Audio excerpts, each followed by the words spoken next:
آپ تشریف لاتے ہیں حضرت علامہ مولانا ساجد علی قادری صاحب کہ وہ آئیں اور اپنے خیالات کا اظہار فرمائیں۔ صلی علی رسولہ الکریم۔ اما بعد فاعوذ باللہ من الشیطان اللعین الرجیم۔ بسم اللہ الرحمن الرحیم۔ ما کان محمد ابا احد من رجالکم ولکن رسول اللہ وخاتم النبیین وکان اللہ بکل شیء علیما۔ صدق اللہ العظیم وصدق رسولہ النبی الکریم۔ مختصر حمد و ثنا کے بعد میرے واجب القدر واجب الاحترام استاذ العلماء حضرت علامہ و مولانا مفتی محمد طاہر رضوی صاحب اور میرے ہم مکتب ہم سفر ساتھیوں، السلام علیکم ورحمۃ اللہ وبرکاتہ۔ مجھے آج اس موضوع پر لب کشائی کا موقع عنایت فرمایا گیا ہے، وہ ہے عقیدہ ختم نبوت۔ دعا ہے رب کائنات سے کہ مجھے حق سچ بیان کرنے کی توفیق عطا فرمائے اور سب سے پہلے مجھے اور آپ سب کو اس پر عمل کرنے کی توفیق عطا فرمائے۔ اللہ تعالیٰ نے اپنی لارے بیعت کتاب میں ارشاد فرمایا ما کان محمد ابا احد من رجالکم، کہ نہیں ہے محمد عربی صلی اللہ علیہ وآلہ وسلم تم مردوں میں سے بالغ مردوں کے باپ۔ یہاں پر اللہ تعالیٰ نے اپنے حبیب کی ایک عجیب شان بیان فرمائی، اور جو میں نے لفظ بالغ استعمال کیا ہے بظاہر تو یہ پوری آیت میں موجود نہیں ہے، تو میں نے اس کا ترجمہ کہاں سے کیا؟ تو اس کا جواب یہ ہے کہ یہاں پر جو لفظ رجال استعمال ہوا ہے یہ جمع ہے رجل کی، اور رجل بالغ مرد کو کہتے ہیں۔ اللہ تعالیٰ نے آگے ارشاد فرمایا وَلَٰكِن رسول اللہ، اور لیکن وہ اللہ کے رسول ہیں۔ اس کا مطلب پتہ ہے کیا بنتا ہے؟ اس کا مطلب یہ ہے کہ وہ اللہ کے رسول ہیں، اللہ کے رسول کے بارے میں بکواس نہیں کرنی، اللہ کے رسول کے بارے میں خاموش رہنا ہے۔ اور آگے فرمایا وخاتم النبیین، اور وہ آخری نبی ہیں، ان کے بعد کوئی دوسرا نبی، کوئی نیا نبی آ سکتا نہیں۔ یہ اس آیت کریمہ کا مفہوم ہے اور ترجمہ ہے۔ آئیے حدیث پاک کا سہارا لیتے ہیں اور بات کو آگے بڑھاتے ہیں۔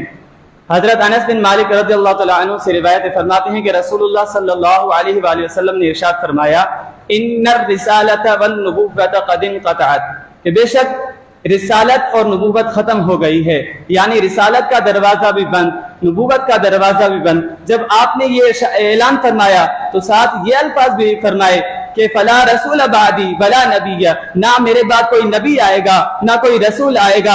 اب سوال یہ ہوتا ہے کہ جب اللہ تعالیٰ جس نے انبیاء اور رسولوں کو بھیجا وہ خود فرما رہے ہیں کہ حضور علیہ السلام کے بعد نہ کوئی نبی آئے گا، جب حضور علیہ السلام خود فرما رہے ہیں جو رسول بن کر آئے ہیں، جو نبی بن کر آئے ہیں، وہ کہہ رہے ہیں کہ میرے بعد نہ کوئی رسول آئے گا نہ کوئی نبی آئے گا، تو سوال یہ ہے کہ قادیان کی گلی کا کتا کھڑا ہو کر یہ کیسے کہہ سکتا ہے کہ میں نبی ہوں؟ یعنی وہ قرآن کا بھی انکاری ہے اور حدیث کا بھی انکاری ہے۔ جو قرآن و حدیث کا انکاری ہو وہ مسلمان نہیں ہوتا، وہ کافر ہے، کافر ہے، کافر ہے۔ جب مرزا قادیانی کھڑا ہوا اور اس نے نبوت کا اعلان کیا تو ہمارے اسلاف نے بڑی قربانیاں دی ہیں۔ جب مرزا قادیانی نے پیر سید مہر علی شاہ رحمۃ اللہ تعالی علیہ سے کہا کہ ہمیں ایک کمرے میں بند کر دیا جائے اور ایک ماہ کے بعد دروازہ کھولا جائے، جو زندہ نکلا وہ سچا ہوگا، جو مر گیا وہ جھوٹا ہوگا، تو پیر صاحب نے فرمایا نہیں نہیں، یہ درست نہیں ہے، بلکہ قبر کھودی جائے، دو قبریں کھودی جائے، ایک میں تجھے لٹایا جائے، ایک میں مجھے لٹایا جائے، اور 3 ماہ کے بعد قبر کھولی جائے، جو زندہ نکلا وہ سچا ہوگا، جو مر گیا وہ جھوٹا ہوگا۔ زندہ باد، زندہ باد، زندہ باد، زندہ باد۔ توجہ، پھر میں کیوں نہ کہوں کہ کرو تیرے نام پہ جا فدا، نہ بس ایک جا 2 جہاں فدا، 2 جہاں سے بھی نہیں جی بھرا، کرو کیا کروڑوں جہاں نہیں، کرو کیا کروڑوں جہاں نہیں۔ تو اس مرزا قادیانی نے رائے فرار اختیار کی اور اس بغیرت کی میدان میں آنے کی جرت نہیں ہوئی۔ دیکھیے ہمارے اسلاف نے کتنی بڑی قربانیاں دی ہیں، لیکن ہم نے کیا کیا؟ ختم نبوت کے قانون پر ڈاکہ مارا گیا۔ ہم نے کیا کیا؟ ناموس رسالت پر ڈاکہ مارا گیا۔ ہم نے کیا کیا؟ فراز میں گستاخیاں کی گئی۔ ہم نے کیا کیا؟ حضور علیہ السلام کی تصویریں بنا دی گئیں۔ ہم نے کیا کیا؟ حضور علیہ السلام کے گھر کی فلمیں بنا دی گئیں۔ ہم نے کیا کیا؟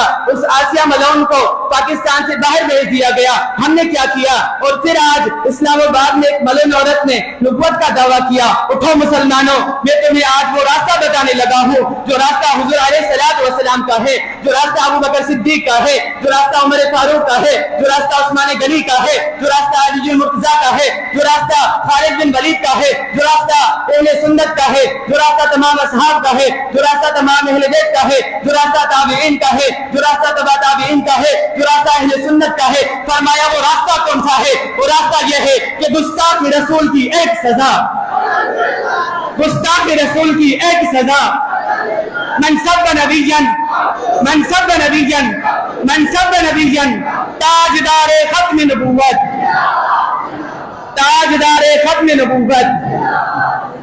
اور آخری بات اس شعر کے ساتھ میں ختم کرنا چاہتا ہوں کیونکہ ٹائم مختصر ہے، تو ایک آخری شعر اور میں اپنی بات کا اختتام اس شعر کے ساتھ کرنا چاہتا ہوں کہ کی محمد سے وفا تو نے تو ہم تیرے ہیں، کہ محمد سے وفا تو نے تو ہم تیرے ہیں، یہ جہاں چیز ہے کیا لوح و قلم بھی تیرے ہیں۔ وما علینا۔